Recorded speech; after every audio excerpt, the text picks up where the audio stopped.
Hello everyone and welcome to all. Class ninth का chapter 5 है ओक्लिड geometry. अब ओक्लिड यहाँ पर साइंटिस्ट का नाम है। एक साइंटिस्ट हुए थे जिन्होंने ज्योमेट्रीज के बारे में बहुत सारी इन्फॉर्मेशन कलेक्ट करी थी ऑल ओवर द वर्ल्ड से, मतलब अलग अलग कंट्रीज से उन्हें ज्योमेट्री का जो भी डाटा था उनको कलेक्ट करके बहुत सारी बुक लिखी उन्होंने। उन बुक में से कुछ ज्योमेट्री से रिलेटेड जानकारियाँ हैं, तो इस चैप्टर में हम वही पढ़ने वाले हैं। अब ज्योमेट्री ज्योमेट्री क्या होती है? ज्योमेट्री हमने देखा कि कुछ शेप्स होते हैं, जैसे ट्राइंगल होता है या इलिप्स होता है, ठीक है, सर्कल होता है, या फिर आप बोलो स्क्वायर होता है, रेक्टेंगल होता है, ठीक है, या एंगल्स होते हैं। तो ये जो होती है सभी के सभी क्या आती है? ज्योमेट्री में आती है। इनमें जो एरिया मेजरमेंट करते हैं, वॉल्यूम मेजरमेंट करते हैं, जैसे कोई लाइन है, लाइन का लेंथ मेजर कर रहे हैं, तो ये सभी के सभी चीज़ें क्या आती है? ज्योमेट्री में आती है। अब ये जो ज्योमेट्री है ये वर्ड क्या है, ठीक है, इस ज्योमेट्री वर्ड से हम क्या समझते हैं, कैसे ये ओरिजिनेट हुआ है। तो थोड़ी सी ज्योमेट्री के बारे में हम हिस्ट्री थोड़ी सी खंगाल लेते हैं कि किस तरह से हम इस ज्योमेट्री की स्टडी कर रहे हैं। तो ज्योमेट्री दो वर्ड से मिलकर बना हुआ है, ठीक है। आधा वर्ड जो इसका है वो जियो है, और दूसरा जो वर्ड है वो मेट्री है। तो यहाँ पर जियो और मेट्री दोनों वर्ड को अगर अलग करके देखा जाए तो जियो जियो का मतलब होता है जियो और मेट्रियन, ठीक है। मेट्री को हम यहाँ पर बोलते हैं मेट्रियन। अब जियो जियो का मतलब होता है, साइंस में हम जियो को अर्थ बोलते हैं, ठीक है। जो अर्थ होती है उसको साइंस में हम क्या बोलते हैं? जियो बोलते हैं। तो ये होता है अर्थ। और मेट्रियन का मतलब होता है मेजर करना, किसी भी चीज को मेजर करना। इसका मतलब जियोमेट्री का मतलब होता है अर्थ को मेजर करना। अब अर्थ को तो पूरी अर्थ को तो हम मेजर कर नहीं रहे हैं, ठीक है। तो अर्थ के ऊपर जो भी सरफेसेस होती है, वहां पर जो भी स्ट्रक्चर्स होते हैं, जो भी वर्क होता है, उसको हम क्या करते हैं? मेजर करते हैं। तो ये जो ज्योमेट्री का वर्ड आया कहाँ से? तो ये कैसा लगता है? ऐसा लगता है कि हमें कि ये अर्थ के या लैंड के मेजरमेंट से ये वर्ड आया हुआ है। तो geometry appear to have originated from the need for measuring land. ये जो ज्योमेट्री वर्ड है ये ऐसा लगता है कि कहाँ से ओरिजिनेट हुआ है? लैंड के मेजरमेंट से ओरिजिनेट हुआ है, ठीक है। तो वाकई जो ज्योमेट्री है, ये जो वर्ड होता है, ये लैंड के मेजरमेंट से ही आया है, ठीक है। तो जो पुराने स्ट्रक्चर्स जो बने हुए थे, एंशियंट एज की बात करी जाए, आदिम काल की बात करी जाए, तो उस टाइम पे जो जरूरत पड़ी थी मेजरमेंट की, तो उसी को हम क्या बोलते हैं? ज्योमेट्री बोलते हैं। कि किस तरह से उन्होंने बिल्डिंग्स की डिजाइन करी थी, तो उसमें उन्होंने एरिया वॉल्यूम निकाला था, वॉल डिजाइन करी थी, या फिर रोड्स बनाए थे, या फिर किसी हिल्स को, पहाड़ को मेजर किया उन्होंने, किसी सरफेस को, लैंड को कैसे मेजर किया। मतलब यहाँ पर अगर हम खेत की बात करते हैं तो खेत बनाए थे, एंशिएंट एज में खेत बनाना चालू कर दिए थे। तो किस तरह से खेतों को मेजरमेंट किया है, किसी फील्ड को मेजर किया है, उसी के लिए यहाँ पर ज्योमेट्री वर्ड यूज होता था, ठीक है। तो हम थोड़ी सी हिस्ट्री वहाँ की देख लेते हैं, किस तरह से ज्योमेट्री का वर्ड का इन्वॉल्वमेंट हुआ, ठीक है, इन्वेंशन हुआ। तो this branch of the mathematics was study in various form in the every ancient civilisation. ये जो ब्रांच है मैथमेटिक्स की, जो हम ज्योमेट्री पढ़ रहे हैं, ये एंशियंट एज की अलग अलग जो सभ्यताएं थी, सिविलाइजेशन थी, वो उन्होंने अलग अलग टाइप से इसको स्टडी किया हुआ है। जैसे कि इजिप्ट के पिरामिड देखे होंगे आपने, ये इजिप्ट के पिरामिड है। कुछ पिरामिड शेप के होते हैं, ये पत्थरों से, मतलब कि बहुत बड़े बड़े पत्थरों के ब्लॉक होते हैं, उनसे बनाए गए हैं। तो ये आज से हजारों साल पहले बनाए गए हैं, और ये पत्थर इतने बड़े हैं कि अभी जो फिलहाल किसी ह्यूमंस को अगर बोला जाए तो वो 20 से 25 ह्यूमंस मिलकर भी इन पत्थरों को नहीं उठा सकते। लेकिन उस एज में ये पत्थर उठाकर इतनी हाइट पे रखे हुए हैं, इनकी हाइट भी बहुत बहुत ज़्यादा है, ठीक है। अभी ये इम्पॉसिबल लगते हैं, अगर आज की कंडीशन में देखा जाए कि उस एज में हजारों साल पहले ये कैसे बने हुए हैं, तो आज के जो अगर संसाधन हम यूज़ नहीं करते हैं तो आज हम इन चीज़ों को नहीं बना सकते हैं। तो ये जो पिरामिड्स है, इनके जो पत्थर ब्लॉक यूज करे हुए हैं, उनका कुछ ना कुछ इन्होंने वॉल्यूम्स निकाला है। उनके सभी के शेप एक जैसे हैं, मतलब ये जितने भी पत्थर हैं इनके सभी के शेप एक जैसे हैं। मतलब इन्होंने लेंथ मेजर करना बहुत अच्छे से आता था, क्योंकि इन्होंने लेंथ मेजर करके निशान लगाया होगा, उसके बाद इसकी कटिंग करी होगी पत्थरों की। क्योंकि ये जो पत्थरों को देखा जाता है तो ये पत्थर कटिंग करके ही बनाए गए हुए हैं। तो बिना लेंथ के मेजरमेंट के, बिना एरिया के मेजरमेंट के, बिना वॉल्यूम के मेजरमेंट के इस तरह से पत्थर का काट पाना पॉसिबल नहीं है। और इस तरह से पिरामिड का शेप देना बिना कैलकुलेशन के पॉसिबल नहीं है। ये इसके पिरामिड्स के नीचे का जो शेप है उसका इन्होंने कुछ न कुछ कैलकुलेशन जरूर निकाला है कि अपने को इतने हाइट पे ले जाना है तो नीचे से हमें इतने लेंथ और इतना वेट हमें लेना पड़ेगा, ठीक है। और इस एंगल पे हमें वापस थोड़ा सा झुका हुआ, इस एंगल पे हमें इतना झुका हुआ ऊपर चढ़ाना पड़ेगा। तो इनके पास एंगल का मेजरमेंट था, इनके पास एरिया का मेजरमेंट था, इनके पास वॉल्यूम का मेजरमेंट था। तो हजारों साल पहले भी एरिया, वॉल्यूम और इनके एंगल का मेजरमेंट इनके पास था। इजिप्ट की सभ्यताओं में भी ये था, ठीक है। अगर हम इजिप्ट के बाद अलग बात करें, बेबीलोनिया में बहुत सारे ऐसे स्ट्रक्चर बने हुए हैं, बहुत सारी बिल्डिंग्स बनी हुई है एंशियंट एज की, जो आज पॉसिबल नहीं है। अगर आज हम खड़े होकर सोचे कि हम ये उस एज में बनाते तो हम ऐसी स्ट्रक्चर नहीं बना सकते, क्योंकि इस तरह के स्ट्रक्चर बनाने के लिए लॉट ऑफ कैलकुलेशंस लगती है। अगर हम चाइना की ग्रेट वॉल की बात करें तो ये वॉल इतनी बड़ी है जिसमें लेंथ का बहुत ही ज़्यादा इंपॉर्टेंस है यहाँ पर, लेंथ का। दूसरी बात यहाँ पर डायरेक्शन का भी बहुत इंपॉर्टेंस है कि किस तरह से इन्होंने डायरेक्शन को कंसिडर किया है एक बाउंड्रीज बनाने के लिए।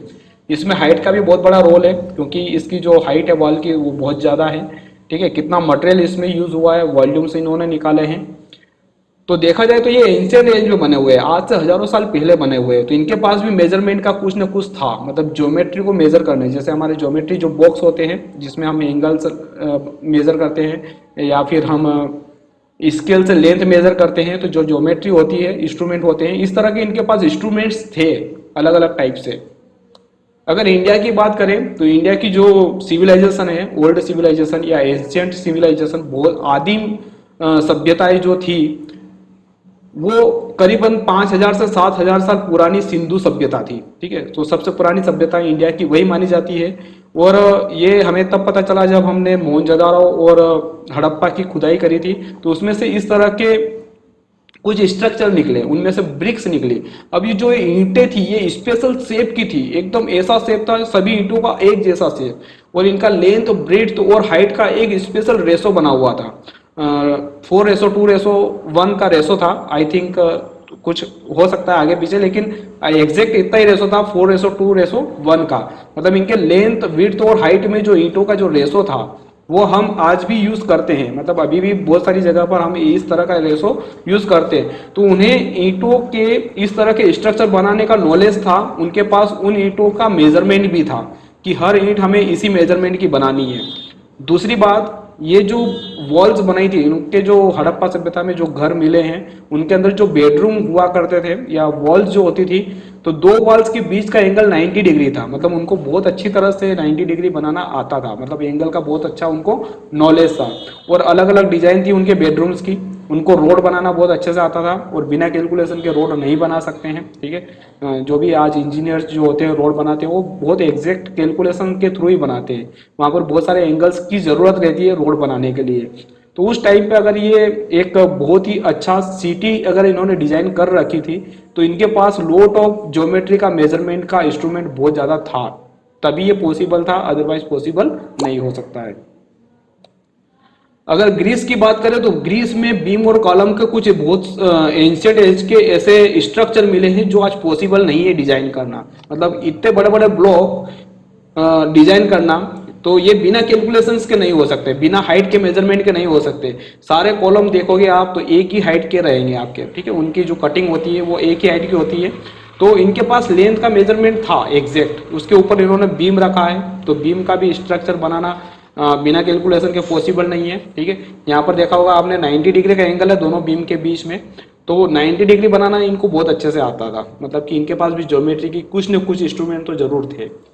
अब देखा जाए तो ज्योमेट्री के मेजर करने के इतने इंस्ट्रूमेंट थे, इतने रूल्स थे, देखा जाए तो सभी कुछ न कुछ रूल तो यूज कर ही रहे होंगे। जैसे हम एरियाज निकालते हैं तो रेक्टेंगल का एरियाज लेंथ इंटू ब्रेड्थ करते हैं, ठीक है। ट्राइंगल का जो एरिया रहता है half into length into height करते हैं, विड्थ इंटू हाइट करते हैं। तो कुछ इस तरह से, जैसे हम सर्कल का एरिया निकालते हैं तो पाई इंटू आर स्क्वायर करते हैं, रेडियस का स्क्वायर करते हैं। तो कुछ इस तरह के इनके पास कुछ ना कुछ कैलकुलेशंस रही होगी एरियाज निकालने की, वॉल्यूम्स निकालने की, ठीक है। तो बहुत सारे इनके पास रूल थे, लेकिन ये अभी सभी टुकड़ों टुकड़ों में बटे हुए थे। दुनिया के अलग अलग कोनों में अलग अलग तरह का नॉलेज था। तो इन नॉलेज को इकट्ठा करने में सबसे जो महत्वपूर्ण रोल यूज किया है वो किसका है, यूक्लिड का है, जिसके बारे में हम यहाँ पर चैप्टर पढ़ रहे हैं। अब देखते हैं आगे किस तरह से इन्होंने इकट्ठा किया है। तो इन द इंडियन सब कॉन्टिनेंट की भी बात कर लेते हैं कि इंडियन सब कॉन्टिनेंट में ज्योमेट्री को किस तरह से डेवलप हुआ था यहाँ पर। तो हड़प्पा सभ्यता और सिंधु सभ्यता की कुछ बात करते हैं कि किस तरह से यहाँ पर था। तो Indus valley civilisation about 3000 BC। BC का मतलब क्या होता है? बिफोर क्रिस्ट मतलब जो जीसस क्रिस्ट थे उनका जो जन्म हुआ था उससे 3000 साल पहले की बात है। बीसी का मतलब है कि 3000 साल पहले। जो हम अभी जो कैलेंडर यूज कर रहे हैं वो ग्रिगोरियन कैलेंडर यूज कर रहे हैं। ग्रिगोरियन, ठीक है। इसमें 12 मंथ होते हैं, जनवरी फरवरी, ठीक है। तो ये जो ग्रिगोरियन जो कैलेंडर है ये जीरो से मेजर होता है, ठीक है, जीरो से होता है। तो सन जीरो जो बोलते हैं वही आपका क्या होता है? एडी होता है। तो इसके ऊपर जो रहता है जीरो से ऊपर, मतलब सन जीरो से ऊपर जो रहता है उसको हम लिखते हैं बीसी, ठीक है। अगर जीरो से पहले मतलब कि 500 साल पहले अगर बात कर रहे हैं जीरो से, और ये जीरो कैसे लिखा जाता है? जीरो का भी एक रेफरेंस पॉइंट लिया है। तो जो जीरो होता है वो बर्थ ऑफ जीसस क्रिस्ट होता है। बर्थ ऑफ जीसस क्रिस्ट, ठीक है। तो ये एक क्रिश्चियन कैलेंडर है। क्रिश्चियन जो जीसस जो जन्म हुआ था, उनके जो भगवान है क्रिश्चियन लोगों के, उनका जो जन्म हुआ था उसको रेफरेंस बनाकर ये कैलेंडर बनाया गया है, ठीक है। अगर हम बात करें सन 2000 की बात करें तो ये जीरो से 2000 आता है, ठीक है। 2000 साल आगे आएंगे, ठीक है, इधर नीचे आएंगे तो हम सन 2000 में आएंगे। जैसे अभी 2020 चल रहा है, 2020 चल रहा है, ठीक है। तो हम इसको बोलेंगे एडी। एडी का मतलब होता है एनो डोमिनी का मतलब ये होता है in the year of our Lord. Anno domini का मतलब ये होता है। तो जैसे कि हम ये बोलते हैं कि हमारे भगवान का 2020 साल हो गया है, ठीक है। तो जन्म कब हुआ था? जीरो में, ठीक है, रेफरेंस तो जीरो ले लिया। अगर हम सन 2020 की बात करें तो हमारे भगवान जो जीसस क्रिस्ट का कितना जन्म हो गया, कितने साल के हो गए? वो 2020 के हो गए, ठीक है। इसलिए इसको एडी लिखा जाता है। जैसे आप बोलते हैं सन 1900, तो सन 1900 को कैसे लिखते हैं? 1900 AD, ठीक है। तो ये सन होता है। तो ये जीरो के नीचे, अगर जीरो से ऊपर गए तो क्या होगा? BC लगेगा, ठीक है, बिफोर क्रिस्ट। इसका जो फुल फॉर्म होता है। तो कैलेंडर के बारे में मैं अलग से लेक्चर बना दूंगा, इस तरह से हम इस कैलेंडर में नहीं उलझते हैं। तो 3000 BC का मतलब क्या हुआ है? 3000 अगर BC देखा जाए तो आज से कितना हो गया? तो जीरो पर तो जन्म हुआ था, हम अभी यहाँ पर 2020 पे बैठे हैं, तो ये 2020 साल, ठीक है। इससे पहले 3000 साल, BC का मतलब होता है जीरो से पहले 3000 साल। तो आज से कितने साल हो गए? इन दोनों को ऐड कर देंगे तो आज से 5020 साल पहले की बात है, ठीक है। तो जो सिंधु सभ्यता है वो आज से 5020 साल पहले की सभ्यता है। उसमें आज से 5000 साल पहले किस तरह से ज्योमेट्री का यूज किया जाता है उसके बारे में हम देखते हैं कि हड़प्पा एंड मोहनजोदारो, दो यहाँ पर सिटियां बहुत फेमस है, ठीक है। इनके जो स्ट्रक्चर है उसकी वजह से ये बहुत फेमस है। तो कुछ इस तरह से यहाँ पर सिटियों के स्ट्रक्चर मिले हैं, ठीक है। मोहनजोदारो हड़प्पा के, ये कुंड है पानी का जहाँ पर वो नहाते थे, ठीक है। तो इसको हम स्विमिंग पूल भी कहते हैं। हड़प्पा सभ्यता का स्विमिंग पूल जो बना हुआ था वो भी बहुत अच्छे डिजाइन से बना है। हम आज भी स्विमिंग पूल ऐसे नहीं बनाते हैं, ठीक है, खड्डा खोद देते बोलते हैं स्विमिंग पूल है ये। तो it was a highly organised society. ये जो सोसाइटी ये हाईली ऑर्गेनाइज्ड थी, मतलब कि इनका रहन सहन बहुत ही अच्छा था। आज से भी अच्छा माना जाता है कि उनके जो रोड बनाने की जो कला है, ठीक है, उनकी जो गटर्स निकालने की जो कलाएं है, घर बनाने की जो कला है, उससे हम ये कंक्लूजन निकाल रहे हैं कि उस टाइम की जो सोसाइटी थी वो हाईली ऑर्गेनाइज्ड थी। यहाँ की सिटियों के बारे में बात करते हैं तो cities were highly developed and very well planned. यहाँ की जो सिटी थी वो बहुत ज्यादा डेवलप थी और बहुत अच्छी तरह से प्लान करी हुई थी। मतलब ज्योमेट्री का सबसे अच्छा यूज यहाँ पर हुआ था। The roads were parallel to each other. अब देखो रोड सभी जो सिटियों में होते हैं रोड पैरेलल बनाए थे इन्होंने कि एक जो मोहल्ला निकलेगा फिर दूसरा मोहल्ला निकलेगा, तो उसमें जो रोड्स होते हैं वो पैरेलल बनाए थे। और बिना किसी ज्योमेट्री इंस्ट्रूमेंट के आप पैरेलल लाइंस नहीं बना सकते हो, पैरेलल रोड्स नहीं बना सकते हो। तो इनके पास जो कैलकुलेशंस थी पैरेलल चीजें बनाने की, वो बहुत अच्छे इंस्ट्रूमेंट इनके पास रहे होंगे। And there was an underground drainage system. इनके पास रोड के नीचे ही ड्रेनेज सिस्टम अंडरग्राउंड निकाले थे। आज भी हम क्या करते हैं, बाहर से ही गटर से निकाल देते हैं, खुली गटर से रखते हैं। ऐसा नहीं होना चाहिए। अगर जो सिविलाइजेशन बहुत अच्छी होती है, वो जो गंदगी जैसी चीज़ें निकलती है वो अंडरग्राउंड निकालना बहुत ज़रूरी होता है। ठीक है, तो उस टाइम पे अंडरग्राउंड ड्रेनेज बनाए गए थे। आज हम जो इसके बारे में अभी सोच रहे हैं कि हमारे गाँव में भी, हमारे सिटी में भी जो ड्रेनेज सिस्टम निकले, जो नालियाँ निकले, वो अंडरग्राउंड निकले। The house had many rooms of the different types. जो हाउस थे इनके, उनके अंदर जो रूम थे वो अलग अलग टाइप से बनाए गए थे। सभी के सभी जो रूम्स होते थे उसमें कुछ कुछ अलग अलग तरह की डिजाइन बनाई गई थी। The ratio of length, breadth and thickness of the bricks was found to be the 4:2:1। इनकी जो ब्रिक्स की लेंथ, ब्रेड्थ और थिकनेस की जो रेशो था वो एग्जैक्टली एक रेशो के अंदर था। ठीक है, जैसे कि इसका जो लेंथ था वो 4 गुना ज़्यादा होगा ईंट का, उससे ब्रेड्थ जो होगा वो 2 गुना कम होगा, मतलब 2 गुना उसका पतला होगा। और थिकनेस और भी 1 के रेशो में होगा, मतलब 4 के रेस्पेक्ट में 1 थिकनेस रहेगी। मतलब कि वो ब्रिक्स की जो साइज होगी कुछ इस रेशो में होगा, लेंथ ब्रेड्थ और थिकनेस का रेशो कुछ स्पेशल होगा। तो इस तरह की जो कैलकुलेशंस थी ये बिना ज्योमेट्री के पॉसिबल नहीं हो सकती है। Now so the Indus valley civilisation made extensive use of geometry. इसका मतलब ये है कि जो सिंधु सभ्यताएं थी वो बहुत ही ज्यादा ज्योमेट्री का यूज करने में एक्सपर्ट थी, एक्सपर्ट। नाउ आगे चलते हैं। Also we find that in some civilisation like Babylonia, geometry remained a very practical orientation discipline. As was the case in India and Rome, the geometry developed by the Egyptian mainly consisted of the statement of the results. There were no general rules of the procedures. अब देखा जाए, अगर इसका simple meaning हम देखा जाए तो जैसे कि बहुत सारी जो सिविलाइजेशन थी, जैसे बेबीलोनिया थी, ठीक है, ये जो सिविलाइजेशन थी ये ज्योमेट्री का बहुत अच्छी तरह से प्रैक्टिकल यूज करती थी, उसका एक डिसिप्लिनरी रूल यूज करती थी। और वहीं पर अगर हमने इंडिया और रोम की बात करें या इजिप्शियन की हम बात करें तो वो सिर्फ क्या करती थी, प्रैक्टिकल ही करती थी। मतलब कि वो कोई ऐसा रूल्स बना के नहीं रखती थी कि इस तरह की चीज़ों या वॉल्यूम निकालने के लिए ये रूल्स रहेगा, एरिया निकालने के लिए ये रूल्स रहेगा। उनको निकालना आता था, काम करना आता था, लेकिन उनके पास कोई रूल्स रेगुलेशंस ऐसी नाम की कोई चीज़ नहीं थी।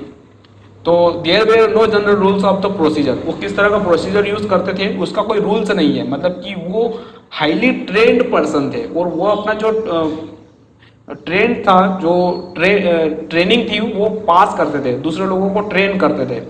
लेकिन वो उनको ऐसा रूल्स नहीं बताते थे कि किस तरह का रूल्स है। मतलब ऐसी कोई बुक्स वगैरह नहीं थी जो रूल्स बनाकर यहाँ पर लिखी गई हो। नाउ जैसे अगर एक ग्रीक मैथमेटिशियन की बात करें तो थॉल्स, यहाँ पर थॉल्स आपको याद रखना है कि जो थॉल्स थे वो ग्रीक मैथमेटिशियन थे। तो ग्रीक साइंटिस्ट थे ये थॉल्स, ठीक है, ये मैथमेटिशियन थे। तो साइंटिस्ट पहले मैथमेटिशियन, वो साइंटिस्ट या फिजिशियन बोले या केमिस्ट बोले, सभी एक ही हुआ करते थे। मतलब बेसिकली ये थे मैथमेटिशियन लेकिन साइंटिस्ट थे, ठीक है। अब थॉल्स का जो जन्म हुआ था वो 640 के आसपास हुआ था, 640 बीसी के आसपास। मतलब कि 0 से 640 साल पहले की बात है। मतलब जो ईसा मसीह का जो जन्म हुआ था, जीसस का जो जन्म हुआ था उसके 640 साल पहले। मतलब कि अगर 2020 में 640 और जोड़ दिया जाए, ठीक है, तो जो ईयर आएगा तो 2600 कितना आएगा, 60 ईयर्स आएगा। तो आज से 2660 साल पहले की बात है। तो ये साइंटिस्ट हुआ करते थे। इन्होंने भी बहुत सारे रूल्स दिए। कौन कौन से रूल्स दिए? Thales is created with the giving the first non proof. इन्होंने, जो साइंटिस्ट थे थॉल्स, इन्होंने फर्स्ट नॉन प्रूफ दिया है ज्योमेट्री का। इन्होंने क्या रूल्स दिया, आगे पढ़ोगे भी सही आप। This proof was the statement that a circle is bisect cut into equal parts bye its diameter. जो सर्कल होता है वो डायमीटर से 2 इक्वल पार्ट में कट हो जाता है। देखो ये ऊपर का पार्ट और नीचे का पार्ट इक्वल होता है, डायमीटर, ठीक है। तो डायमीटर क्या करता है, किसी भी सर्कल को 2 इक्वल पार्ट में ब्रेक कर देता है, ठीक है। तो ये इन्होंने विथ प्रूफ इन्होंने क्या दिया था, फर्स्ट ज्योमेट्रिकल प्रूफ दिया था, ठीक है। कि किसी भी ज्योमेट्री में अगर सर्कल है तो उसके डायमीटर को ड्रॉ करते हैं तो वो 2 इक्वल पार्ट में कट हो जाता है। अगर मैं यहाँ से कट कर दूं इनको कैंची से, तो ये दो इक्वल पार्ट में क्या हो जाता है, कट हो जाता है, मतलब दो इक्वल एरियाज हो जाते हैं यहाँ पर, ठीक है। तो ये पहले वो साइंटिस्ट थे, आज से अगर बात करें 2500 साल पुरानी बात है, तो आज से 2500 साल पहले थॉल्स ऐसे साइंटिस्ट थे जिन्होंने ज्योमेट्री का फर्स्ट प्रूफ दिया था। अगर देखा जाए तो ये जो सर्कल है, सर्कल में डायमीटर ड्रॉ करते हैं तो दो इक्वल पार्ट में क्या होते हैं, ये डिवाइड हो जाते हैं, ठीक है। One of the Thales most famous proof was Pythagoras, ठीक है। ये 572 बीसी में, मतलब आज से 2500 साल पहले की बात है। 2500 साल पहले थॉल्स ने ही पाइथागोरस थ्योरम दिया था, जो आप अभी भी यूज करते हो ज्योमेट्रीज के अंदर, ठीक है। उसमें क्या था, एक राइट एंगल ट्राइंगल था, उसमें परपेंडिकुलर, बेस और हाइपोटेनियस थे। तो पाइथागोरस क्या होता है, हाइपोटेनियस का स्क्वायर परपेंडिकुलर के स्क्वायर प्लस बेस के स्क्वायर के इक्वल होता है, ठीक है। हाइपोटेनियस का square is equal to perpendicular का स्क्वायर प्लस बेस के स्क्वायर के इक्वल होता है। तो ये जो थॉल्स थे, आज से 2500 साल पहले इन्होंने ज्योमेट्रीज के बारे में कुछ बात करी, लेकिन ये ग्रीक के थे, मतलब कि जहां पर हमने ग्रीस जो देखा था ना, बीम कॉलम वाले जो स्ट्रक्चर देखे थे, ये वहां के साइंटिस्ट थे और वहां ये यूज करते थे। बाकी जगह दूसरे लोग दूसरे थ्योरम्स यूज करते थे, उनके कुछ अलग रूल्स हुआ करते थे, उनके बारे में ज्यादा इंफॉर्मेशन नहीं है, ठीक है। तो देखा जाए तो ये दुनिया के अलग अलग टुकड़ों में, दुनिया के अलग अलग कोनों में अलग अलग तरह की ज्योमेट्रीज यूज हुआ करती थी। अब बात करते हैं यूक्लिड की, ठीक है। यूक्लिड कैसे आए पिक्चर के अंदर, तो अराउंड 3000 बीसी, 3000 बीसी मतलब कि अभी जो 2020 चल रहा है वहां पर 0 से 300 साल पहले की बात है, तो बिफोर क्रिस्ट, ठीक है। तो 300 साल पहले, तो 2020 ये जोड़ दो, 2020 ये जोड़ दो इसमें, तो आज से 2320 साल पहले की बात है, ठीक है। अगर अराउंड देखा जाए तो 2320 साल पहले, आज से, at that time Euclid a teacher of the mathematics eight Alexander in Egypt. ये जो यूक्लिड थे, ये एलेक्जेंडर, इजिप्ट के राजा थे एलेक्जेंडर, उनके मैथमेटिक्स के टीचर हुआ करते थे वहां पर। Collected all the non work and the arrange it in the his famous treatise. उन्होंने कुछ फेमस ट्रीटिस बनाई। उन्होंने क्या किया कि दुनिया का ये जो सब नॉलेज होता है, ठीक है, जो भी स्ट्रक्चर से वर्क हो रहा था, जो भी स्ट्रक्चर का जो वर्क हो रहा था, उनका सब नॉलेज इकट्ठा किया, उन्होंने एक फेमस ट्रीटिस लिखी।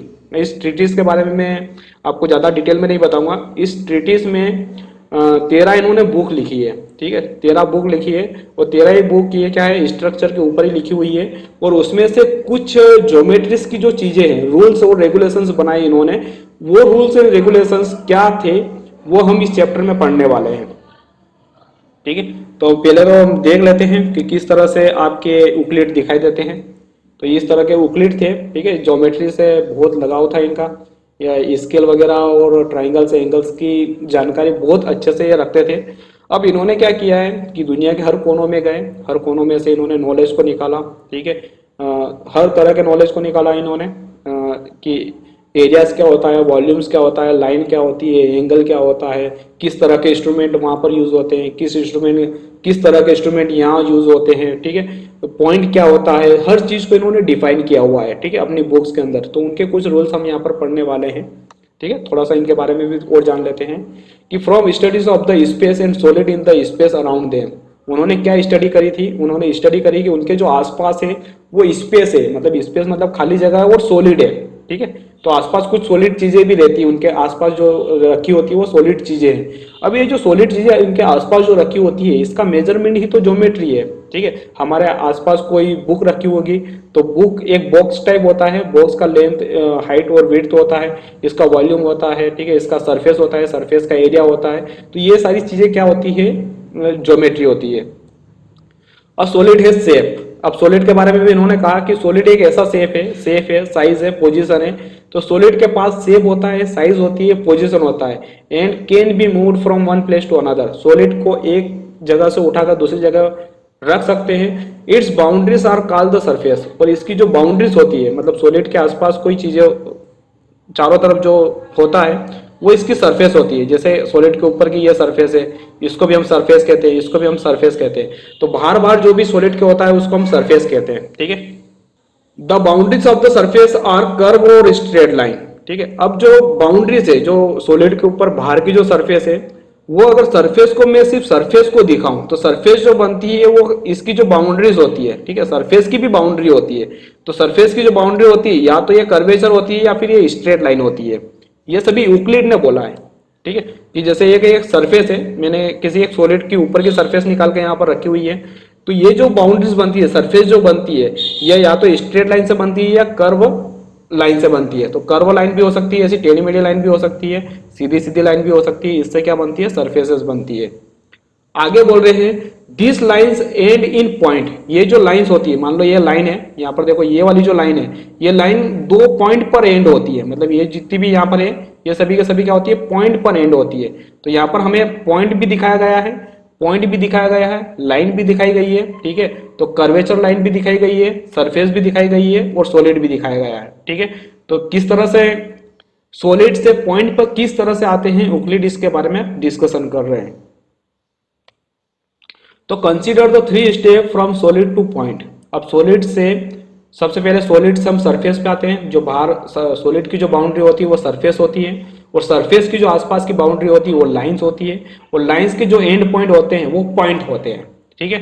तो किस तरह से सॉलिड से हम पॉइंट पर जाएंगे इसके बारे में हम डिस्कस करते हैं। तो consider the 3 step from solid two point. तो 3 स्टेप में हम सॉलिड से क्या चल जाते हैं, पॉइंट तक चले जाते हैं। सॉलिड से सरफेस, सरफेस से लाइन, लाइन से हम पॉइंट पे जाते हैं।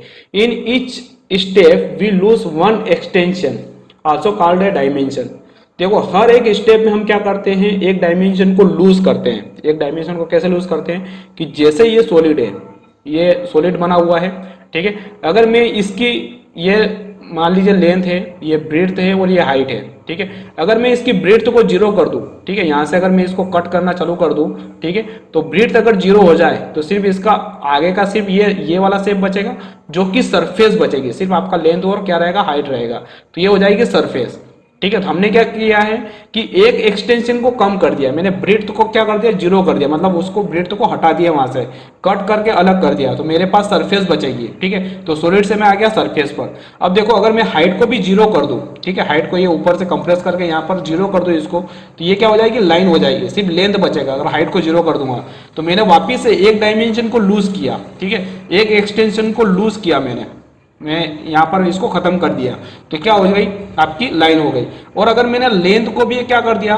बिल्कुल इसको यहाँ से स्वेप करके यहाँ पर इसको 0 पे लाकर टिका दिया, लेंथ को भी मैं अप्रोक्सीमेटली 0 पे ले गया, तो बचेगा क्या, यहाँ पर पॉइंट बचेगा। तो पॉइंट की कोई डायमेंशन नहीं होती है। तो ये जो बाउंड्रीज हम लूज कर रहे हैं, एक्सटेंशन लूज कर रहे हैं, इसको हम बोलते हैं डायमेंशन। तो उन्होंने स्पेस को 3 डायमेंशन में कंसिडर किया। उन्होंने कहा कि जो सॉलिड होता है वो 3 डायमेंशंस में होता है, जिसको हम बोलते हैं एक्स एक्सिस, वाई एक्सिस और जेड एक्सिस। अब यहाँ पर धीरे धीरे एक्सिस आने लग गई, ठीक है, तो आपको यहाँ पर एक्सिस का भी नॉलेज हो जाएगा।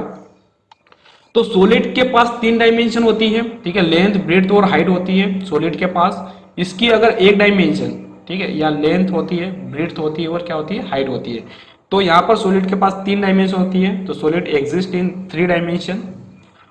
प्लेन सरफेस, अगर सरफेस की बात करें तो ये 2 डायमेंशन में एग्जिस्ट करती है। तो प्लेन सरफेस जो होती है वो एग्जिस्ट इन 2 डायमेंशन।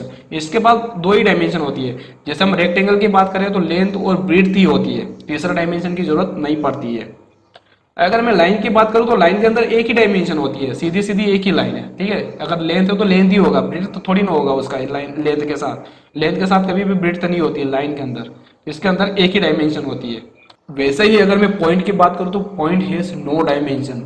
पॉइंट के अंदर कोई डायमेंशन नहीं होती है, ठीक है। इस बात को आपको याद रखना है कि पॉइंट के अंदर कोई डायमेंशन नहीं होती है, क्योंकि यहाँ से बहुत सारे ऑब्जेक्टिव क्वेश्चंस निकल सकते हैं, ठीक है। बहुत ही इंटरेस्टिंग चैप्टर है, बहुत इजी चैप्टर है यहाँ पर, ठीक है। यूक्लिड ने जो बातें करी है, बहुत ही इंटरेस्टिंग बातें करी है इन्होंने, ठीक है। और ज्योमेट्री का जो डेवलपमेंट हुआ है, इतनी खूबसूरती से इन्होंने इसको डेवलप किया है, कभी हम इस चीज को समझते ही नहीं है कि जो डायमेंशन होती है हम हमेशा यूज करते रहते हैं। Dimension X axis, Y axis, Z axis कहाँ से आई, कौन लाया, इसके बारे में कोई चर्चा नहीं करता है, ठीक। तो थोड़ा सा इनकी मेहनत को हम थोड़ा अप्रिशिएट करें, इनका नाम दें कि इन्होंने मेहनत करी है, इतना जुगाड़ कर करके चीज़ें बनाई हैं जिसको हम आसानी से पढ़ लेते हैं। तो उनको भी देख लेते हैं कि किन्होंने बनाई है ये चीज़ें।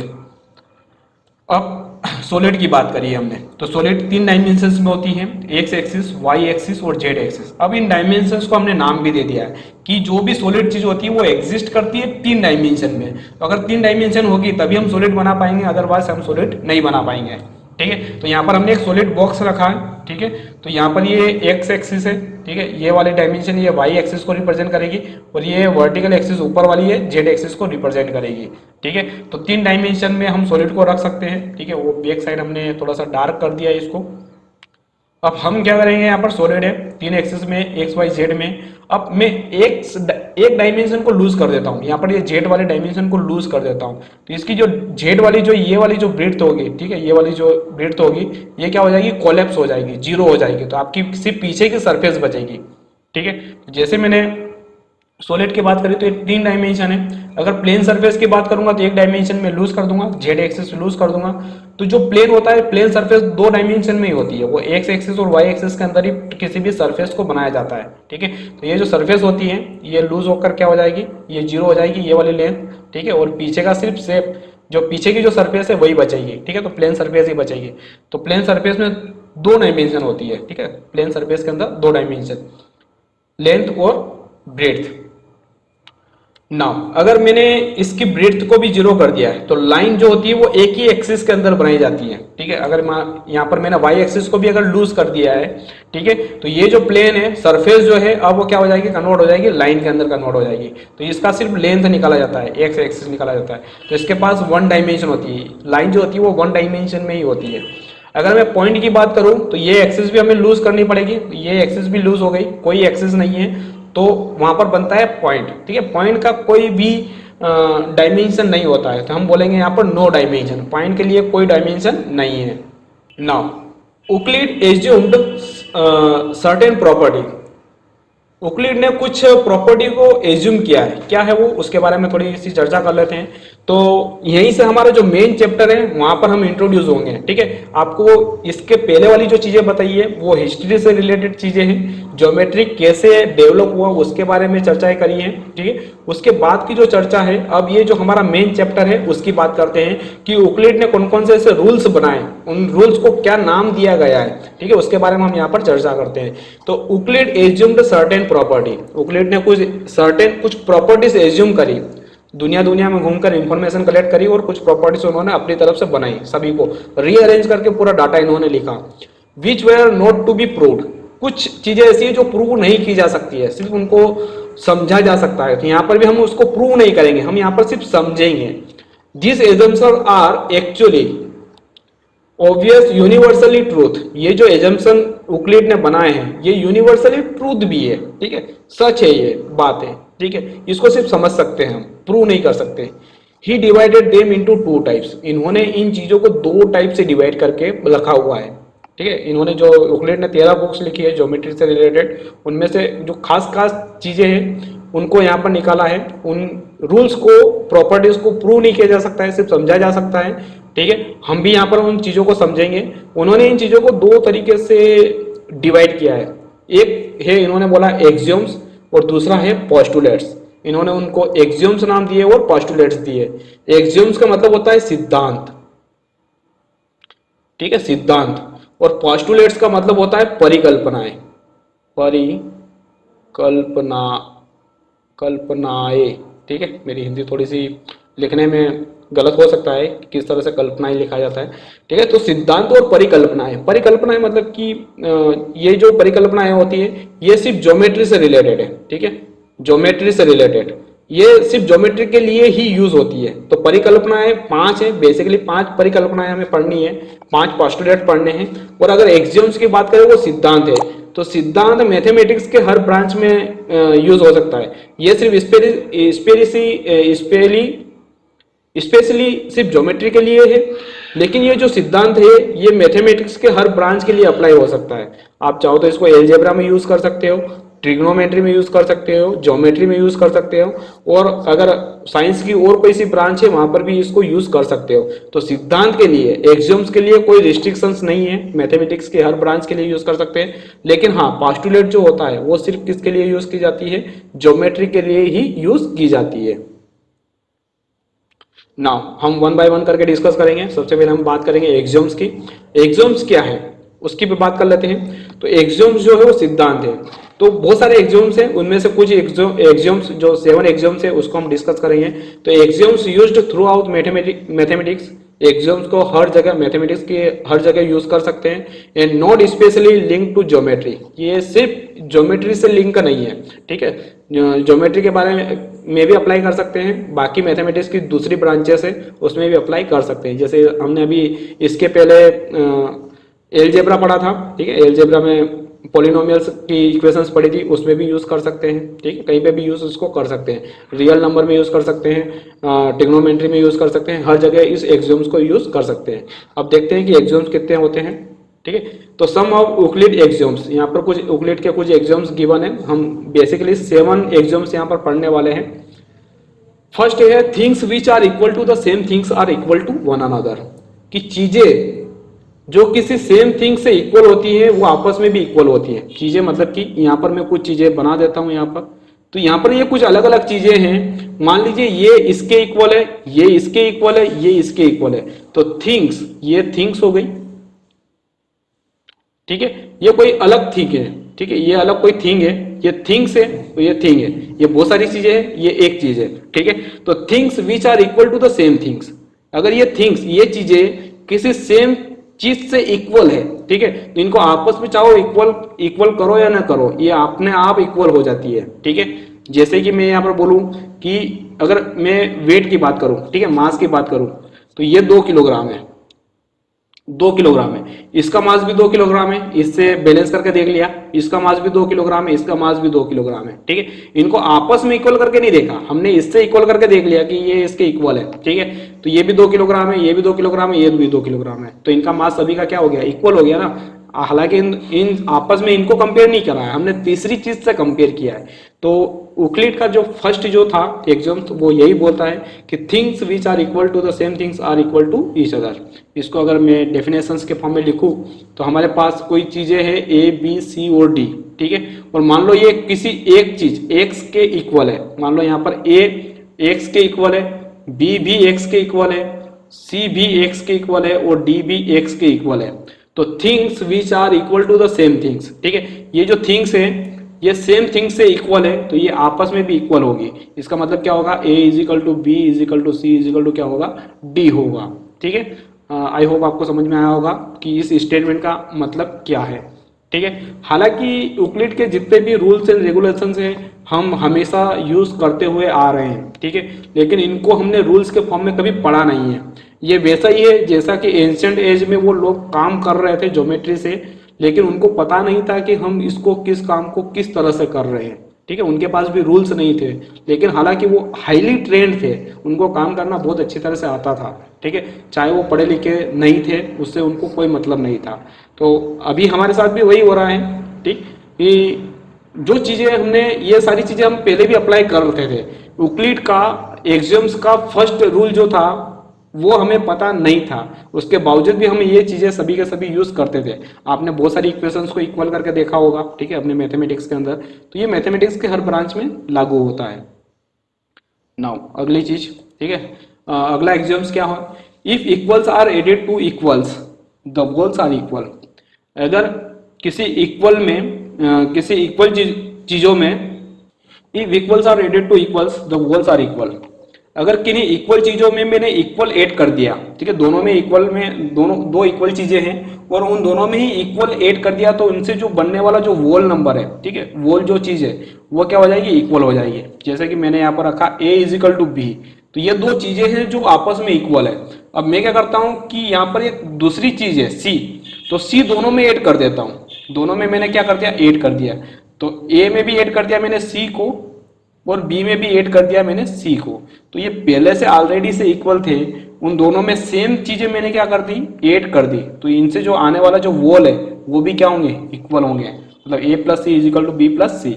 आपने देखा होगा इक्वेशन जैसे लिखी होती है X is equal to Y लिखी होती है, तो आप बोलते हैं कि दोनों साइड 2 प्लस करने पर, यहाँ पर भी एक्स प्लस 2 करते हो, इधर भी वाई प्लस 2 करते हो, हालांकि यूज तो पहले भी कर रहे थे आप, ठीक है, दोनों इक्वल चीजों में इक्वल ऐड कर दिया तो जो आने वाला नंबर है वो भी क्या होगा, इक्वल ही होता है, ठीक है। तो things which are if equals are added to the equals the wholes are क्या होगा, इक्वल होगा। वैसे सब्ट्रैक्ट का भी है, ठीक है। If equals are subtracted from the equals the remainder are equals.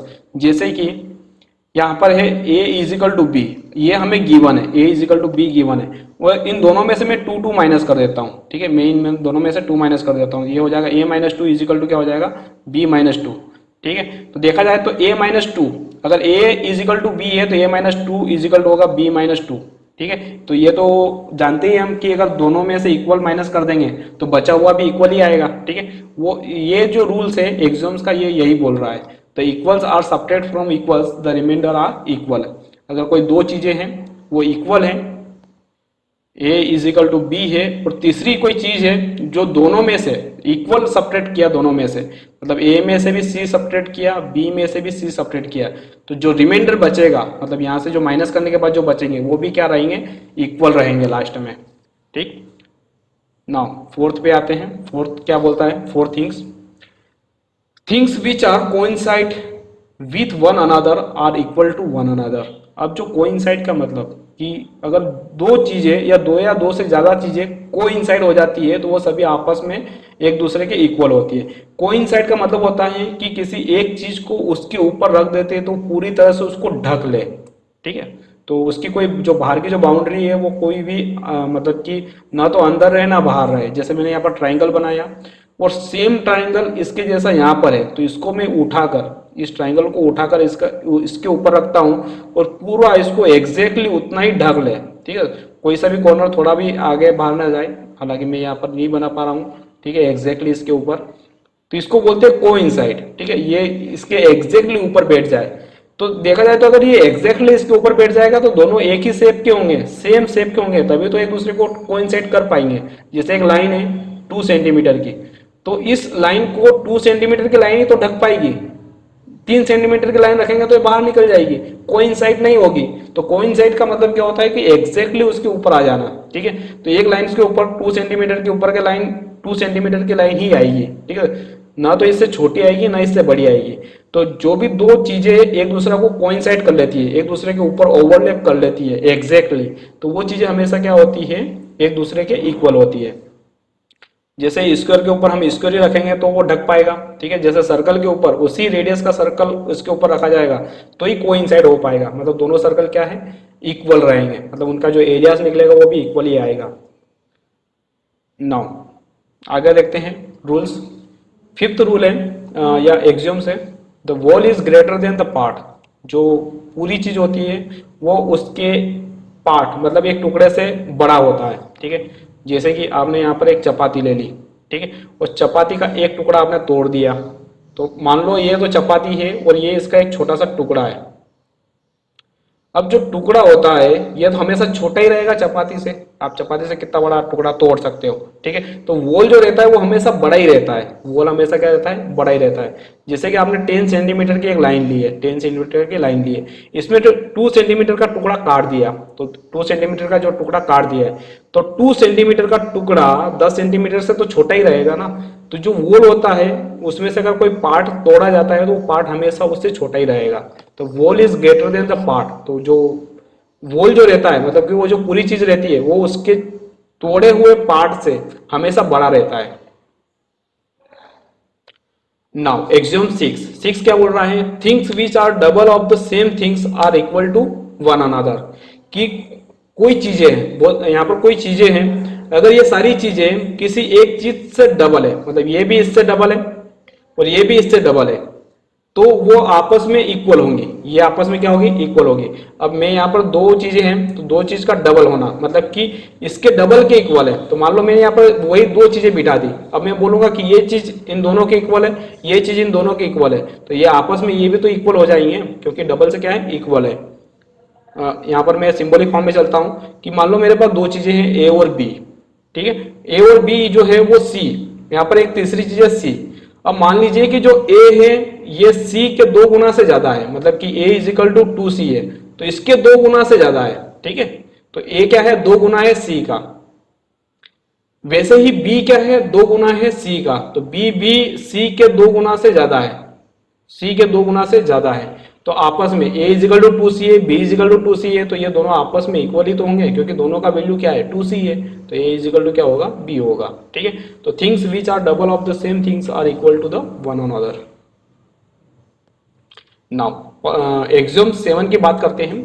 ये क्या बोल रहा है, things which are half of the same things are equal to the same things. अब जो चीज है मान लीजिए यहाँ पर दो चीजें हैं, ठीक है, और एक तीसरी चीज है। अब ये चीज इसके हाफ के इक्वल है, ये चीज इसके हाफ के इक्वल है, तो ये आपस में दोनों इक्वल होगी। ठीक है, तो मैं क्या करता हूँ, इसको यहाँ पर हटा देता हूँ, इसका हाफ ही रख देता हूँ। ठीक है, अगर मैंने ये यहाँ पर दो चीजें हैं, ठीक है, तो यहाँ जो तीसरी चीज रखी थी उसका मैं हाफ बना देता हूँ। ठीक है, आधा काट दिया मैंने उसको, ये चीज इसके इक्वल है, ये चीज इसके इक्वल है, हाफ के इक्वल है ना, तो इसके हाफ के इक्वल है, ये चीज इसके इक्वल है, ये चीज इसके इक्वल है, तो ये आपस में दोनों क्या रहती है, दोनों एक ही चीज से इक्वल है, तो ये दोनों आपस में क्या हो जाएगी, इक्वल हो जाएगी। अगर मैं सिंबॉलिक फॉर्म में देखूं तो यहाँ पर देखो ए बी और यहाँ पर मान लीजिए तीसरी चीज सी है। ठीक है, तो ए जो है वो सी के हाफ के इक्वल है, ए जो है वो सी के हाफ के इक्वल है, तो A is equal to half C हो जाएगा। और बी भी क्या है, बी भी है सी के हाफ के इक्वल है, तो दोनों सेम चीज के हाफ के इक्वल है, तो ये दोनों आपस में क्या हो जाएगी, इक्वल हो जाएंगे। A is equal to C by two, B is equal to C by two, तो दोनों एक ही चीज है, दोनों का वैल्यू सेम आएगी, तो ए इज इक्वल टू कितना हो जाएगा, बी हो जाएगा। ठीक है, हालांकि इस तरह के क्वेश्चन आप करते हो, हमेशा करते रहे हो। ठीक है, इस तरह का रूल्स यूज करते हुए आ रहे हो। ठीक है, लेकिन यहाँ पर आपको क्या है, सिर्फ आपको सिंबॉलिक फॉर्म में उसको देखना था। तो ये एग्जाम 7 है। आई थिंक आप सभी को एग्जाम, सातों एग्जाम्स आपको अच्छी तरह से अंडरस्टूड हो गए हैं। नाउ अब मैं आता हूं पोस्टुलेट्स पर। पोस्टुलेट क्या बोल रहा है, पोस्टुलेट का मतलब होता है परिकल्पनाएं, परिकल्पनाएं। ठीक है, जो सिर्फ ज्योमेट्री के ऊपर ही यूज की जा सकती है। तो postulate for the assumption that were specific to geometry, ये सिर्फ ज्योमेट्री के लिए ही हम यूज करते हैं। ये जो रूल्स एंड रेगुलेशंस है ये सिर्फ ज्योमेट्रीज के लिए है। अब देयर आर 5 पोस्टुलेट्स, यहाँ पर 5 पोस्टुलेट्स हैं जो फेमस है, जिनको हमें इस चैप्टर में पढ़ना है। ठीक है, एक्सियोम्स और पोस्टुलेट्स के ऊपर ही पूरा चैप्टर है, इसके बाहर चैप्टर नहीं है। तो पोस्टुलेट फर्स्ट बात करते हैं। पोस्टुलेट फर्स्ट क्या बोलता है, अ straight line may be drawn from any one point two any other point. जो स्ट्रेट लाइन होती है वो एक पॉइंट से दूसरे पॉइंट से बनाई जा सकती है, एक पॉइंट से स्टार्ट करके दूसरे पॉइंट से बनाई जा सकती है। तो अ straight line may be drawn from any one point two any other point. एक जो स्ट्रेट लाइन होती है वो 2 पॉइंट से जाती है। ठीक है, 2 पॉइंट से हम एक लाइन बनाते हैं। ठीक है, ये तो हमें पता है कि 2 पॉइंट से हम एक लाइन बना सकते हैं, लेकिन अगर यहाँ पर लाइन की बात करी जाती है तो लाइन माइनस इनफाइनाइट से प्लस इनफाइनाइट तक चलती है। ठीक है, लाइन का ये जो हम पढ़ते हैं, जो लाइन दिखाते हैं जिसका 2 एंड पॉइंट होते हैं, वो एक्चुअल में लाइन नहीं, लाइन का एक टुकड़ा होता है। ठीक है, लाइन का एक क्या होता है, पार्ट होता है, जिसको हम आगे चलकर लाइन सेगमेंट भी बोलेंगे। तो लाइन जो होती है वो माइनस इनफाइनाइट से प्लस इनफाइनाइट होती है, माइनस इनफाइनाइट से प्लस इनफाइनाइट होती है। लेकिन ये भी लाइन 2 पॉइंट से ड्रॉ कर सकते हैं, हालांकि हम चैप्टर 4 में ये कर चुके हैं। ठीक है, लाइन ड्रॉ कराया हमने। ठीक है, ज्योमेट्रीज के अंदर पहले ही हम लाइन ड्रॉ करना सीख चुके हैं, ग्राफ में किस तरह से करते थे। तो आपने देखा होगा कि हर एक में मैं इस तरह से लाइन बनाया करता था। ठीक है, जहां मैं मिनिमम 2 पॉइंट लेता था वहां से एक लाइन पास करता था, क्योंकि 2 पॉइंट से एक ही लाइन पास होती है। पोस्टुलेट फर्स्ट का कहने का मतलब यही है कि 2 पॉइंट से एक लाइन हम ड्रॉ कर सकते हैं। तो मेरे पास 2 पॉइंट है, इस 2 पॉइंट से मैं एक लाइन ड्रॉ कर सकता हूँ, पास कर सकता हूँ। Now postulate 2, a terminated line can be produced indefinitely, या फिर इनफाइनेटली भी बोल सकते हो कि एक जो टर्मिनेटेड लाइन है, टर्मिनेटेड लाइन मतलब एक लाइन का टुकड़ा होता है, मतलब टर्मिनेट की हुई है। ठीक है, इस लाइन को मैं यहाँ से कट कर देता हूँ तो ये टर्मिनेटेड लाइन कहलाती है।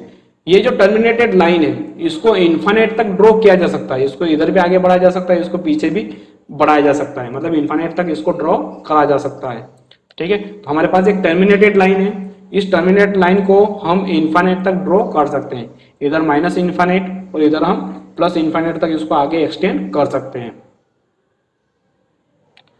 नाउ पोस्टुलेट 3, पोस्टुलेट 3 सर्कल के बारे में। A circle can be drawn with any centre and any radius. अगर आपके पास एक सेंटर है और उसका एक रेडियस है, ठीक है, तो सेंटर और रेडियस फिक्स करने के बाद आप कोई सा भी सर्कल बना सकते हो। ठीक है, एक सर्कल बना सकते हो। तो सर्कल में 2 ही चीजें चाहिए, एक तो सेंटर चाहिए, सेंटर किस जगह होगा, और सेंटर से रेडियस अगर आपने ड्रॉ कर दिया तो आपका सर्कल बन गया। ठीक है, इसके अलावा कोई चीज नहीं चाहिए। तो सिर्फ दो ही चीज़ों से आपका सर्कल बन जाएगा, एक तो उसके सेंटर से और सेंटर के बाद उसकी रेडियस से। अगर दो चीज़ें आपके पास तो आप सर्कल बना सकते हो। तो circle can be drawn with any centre and any radius. हमने बीच में एंड लगाया है, मतलब दोनों ही चीज़ें होना जरूरी है। अगर आपके पास सिर्फ रेडियस है तो सर्कल नहीं बन सकता है। आप सेंटर कहाँ डिसाइड करोगे ये भी जरूरी होना चाहिए। मान लो आपका रेडियस है, तो रेडियस पे कैसे बनाओगे सर्कल आप? या तो ऐसे बनाओगे या फिर क्या बनाओगे, ऐसे बनाओगे, तो कौन सा सर्कल होगा? ठीक है, आप डिसाइड नहीं कर पाओगे। तो एक बार आपका सेंटर और रेडियस दोनों डिसाइड हो जाता है, उसके बाद आप सर्कल बना सकते हो। नाउ पोस्टुलेट, यहाँ पर देखो, यहाँ पर एक सेंटर है और यहाँ पर एक रेडियस है, तो आप एक सर्कल ड्रॉ कर सकते हो। पोस्टुलेट 4 है, all right angles are equal to one another. जितने भी राइट एंगल होते हैं, राइट एंगल का मतलब क्या होता है कि दो लाइन एक दूसरे के परपेंडिकुलर होती है और दो लाइंस के बीच का जो एंगल होता है वो 90 डिग्री हो जाए तो उसको हम बोलते हैं राइट एंगल। ठीक है, तो राइट एंगल के बारे में अगर देखा जाए तो दो लाइंस एक दूसरे से 90 डिग्री पे होती हैं, या पैरेलल लाइंस को मैं क्या कर दूं, एक 90 डिग्री से रोटेट कर दूं तो वो राइट एंगल हो जाता है। ठीक है, तो देखा जाए तो वो एक्सिस में देखा जाए, एक्स एक्सिस वाई एक्सिस में देखा जाए तो यहाँ पर भी ये 90 डिग्री है। राइट एंगल ट्राइंगल में देखा जाए तो यहाँ पर भी 90 डिग्री है। ठीक है, एक रेक्टेंगल में देखा जाए तो ये चारों एंगल 90 डिग्री के होते हैं रेक्टेंगल्स के अंदर। तो देखा जाए तो जितने भी है, यहाँ पर भी जो 90 डिग्री का एंगल है, यहाँ पर भी 90 डिग्री का एंगल है, यहाँ पर भी 90 डिग्री का एंगल है, ये सभी के सभी जो राइट एंगल होते हैं वो इक्वल होते हैं, एक ही होते हैं। राइट एंगल अलग अलग नहीं होते हैं, सभी 90 डिग्री होते हैं।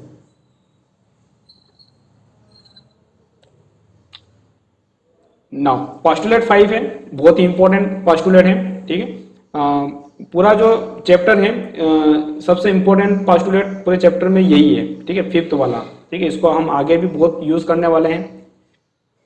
If a straight line falling on two straight lines makes the interior angle on the same side of it taken together less than two right angles, then the two straight line if produced indefinitely meet on that side on which the sum of the angle is less than two right angles।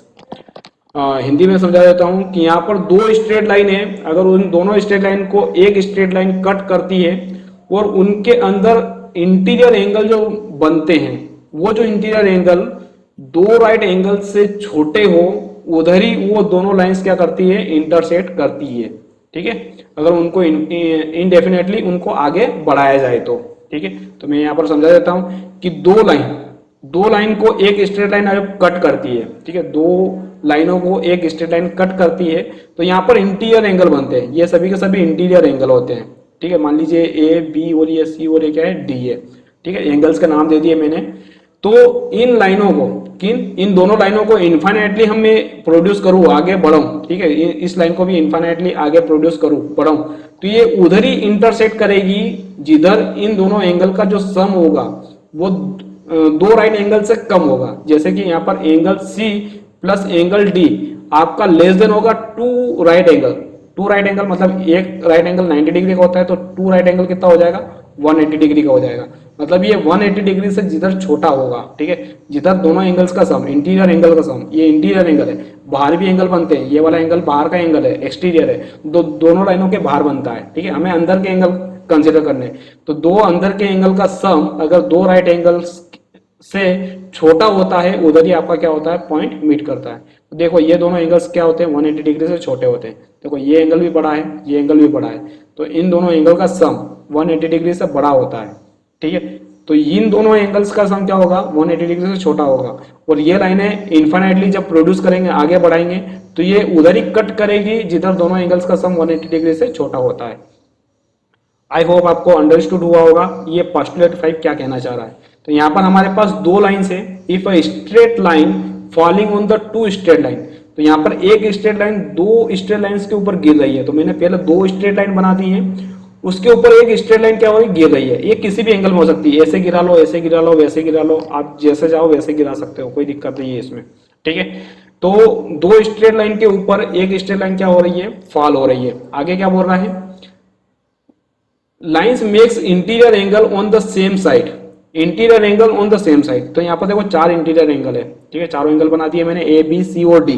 ठीक है, तो same side के interior angle की बात कर रहे हैं, तो या तो ए और बी सेम साइड पर है और यहाँ पर सी और डी सेम साइड पर है, ठीक है। यहाँ पर एक्सटीरियर एंगल भी होंगे, एक्सटीरियर एंगल ये बाहर के 4 एंगल है, ये जो मैं रेड कलर का बना रहा हूँ ये 4 एंगल एक्सटीरियर एंगल है, ठीक है। एक्सटीरियर मतलब बाहर वाले, इंटीरियर मतलब अंदर वाले एंगल, और सेम साइड के इंटीरियर एंगल की बात कर रहे हैं।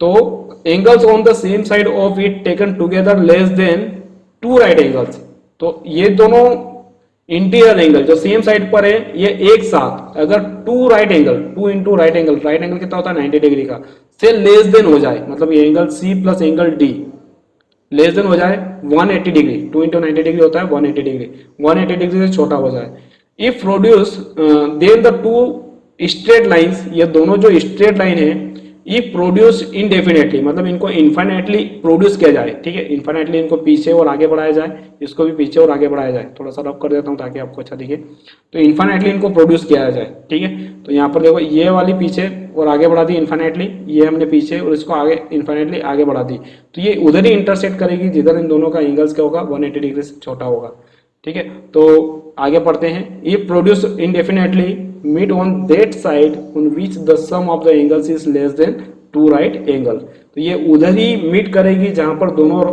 एंगल्स का सम, ठीक है, 2 राइट एंगल से छोटा होगा, मतलब दोनों एंगल्स का सम, मान लो A plus B sorry angle C plus angle D less than होगा 180 डिग्री से, तो इसी साइड मीट करेगी, मतलब इसके इस साइड मीट करेगी। अगर आपका angle A plus angle be less than आया 180 डिग्री, तो ये इस साइड मीट करेगी, ठीक है, अगर इन केस अगर आया होता तो, ठीक है। तो हमें दिख रहा है यहाँ पर, ठीक है, तो यहाँ पर दोनों एंगल ये छोटा है, देखो एंगल ए से छोटा है, एंगल ए बड़ा है, एंगल ए बड़ा है एंगल सी से, तो एंगल सी छोटा है। यहाँ पर देखो एंगल बी बड़ा है, साफ साफ दिख रहा है, एंगल बी क्या है, बड़ा है एंगल डी से, एंगल बी बड़ा है एंगल डी से, तो बड़े बड़े का सम बड़ा ही रहेगा और छोटे छोटे का सम क्या रहेगा, छोटा ही रहेगा। मतलब ए और बी को मैं मिला दूं, angle A plus angle B को अगर मैं मिला दूं, तो बड़े बड़े दोनों बड़े बड़े हैं तो ये बड़े ही रहेंगे, ठीक है। ये दोनों छोटे छोटे हैं तो दोनों का सम भी क्या आएगा, छोटा ही आएगा। तो angle C plus angle D, ठीक है, ये छोटे ही रहेंगे, ठीक है। तो angle A plus angle B बड़ा होगा, angle C plus angle D छोटा होगा, तो जो छोटा होगा उसी का वैल्यू तो छोटा होगा, तो angle C plus angle D क्या होगा, छोटा होगा 180 डिग्री से। ओके, आई होप आपको समझ में आया होगा, ठीक है। इसमें आगे की बात करते हैं, अगर देखा जाए तो यहाँ पर एंगल ए और एंगल बी बड़े हैं तो 180 डिग्री से भी बड़े होंगे, और अगर देखा जाए तो angle C plus angle D छोटे हैं 180 डिग्री से। और क्वेश्चन पोस्टुलेट यही बोल रहा है कि दो सेम साइड के इंटीरियर एंगल का सम अगर 180 डिग्री से छोटा होता है और इन लाइनों को इन्फाइनेटली आगे बढ़ाया जाता है, जैसे इस लाइन को मैंने इन्फाइनेटली आगे बढ़ाया, इसको भी इन्फाइनेटली आगे बढ़ाया, तो ये उधर ही मीट करेगी जहां पर आपका एंगल, दोनों एंगल का सम 180 डिग्री से छोटा होता है। तो ये तो था आपका इंट्रोडक्शन पार्ट यूक्लिड का, ठीक है। तो ये लेक्चर हम यही कंप्लीट करते हैं। इसकी 2 एक्सरसाइज है 5.1 और 5.2, ठीक है। पूरा एग्जाम्स और पोस्टुलेट के ऊपर ही डिपेंड करता है। तो आई होप आपको एग्जाम्स, 7 एग्जाम समझ में आए होंगे और 5 पोस्टुलेट समझ में आए होगी, ज्योमेट्री की हिस्ट्री समझ में आई होगी। Thanks for watching.